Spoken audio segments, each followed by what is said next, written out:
Thomas was also a man. Today, of all days, his passing boyhood filled her with dread. "Maisie, come on!" Priscilla hurried into the entrance hall, brandishing a cigarette in a long holder. She reached out and linked her arm through Maisie's. "Let's get settled." As they stepped into the drawing room, Douglas Partridge managed a brief smile and a nod as he approached. "Maisie, good, you're here."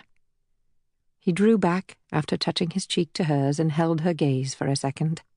Each saw the pain in the other and the effort to press back the past. She nodded her understanding. Memories seemed to collide with the present as they joined Priscilla and the boys, along with the household staff.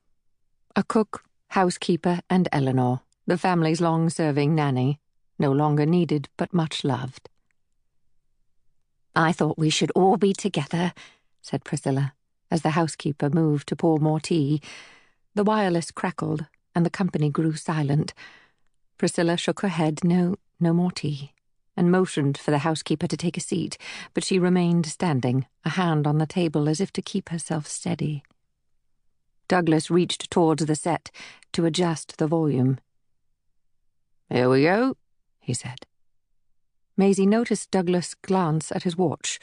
He wore it on his right wrist, given the loss of his left arm during the Great War, and was aware that she and Priscilla had cast their eyes towards the clock on the mantelpiece at exactly the same moment, and Timothy had leaned across, lifted his older brother's wrist, and looked at the dial on his watch, touching it as if to embed the moment in his memory. It was 11:14 on the morning of September 3rd, 1939. The wireless crackled again, static, signalling the coming storms. At 11:15, the voice they had gathered to hear, the clipped tones of Neville Chamberlain, the Prime Minister, shattered their now silent waiting.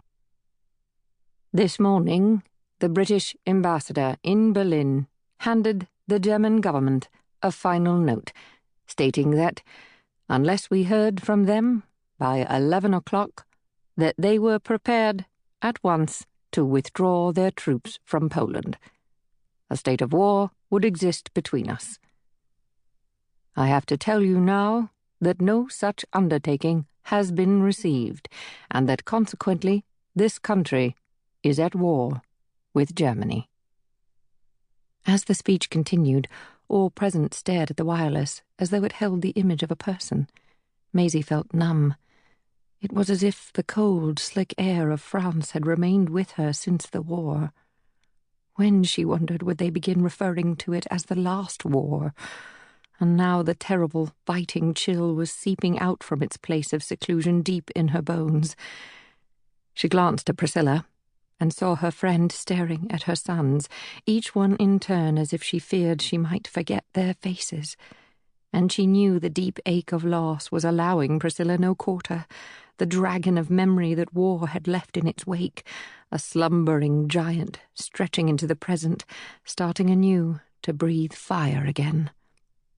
Priscilla's 3 brothers had perished between the years 1914 and 1918.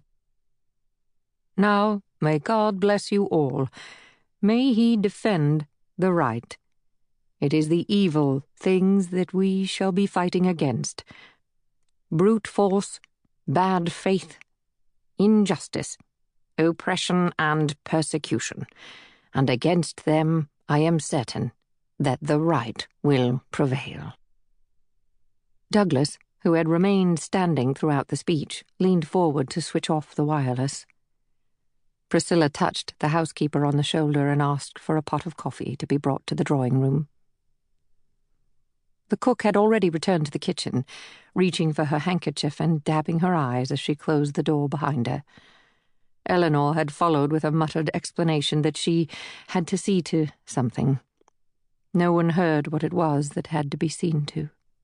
"Papa, what do you think of—" "Father, Mother, I think I should—" "Maman, shall we—" The boys spoke at once, but fell silent when Douglas raised his hand. "It's time we men went for an invigorating, excitement-reducing walk around the park, just in case the day spoils and the rain really comes down. Come on." And with that,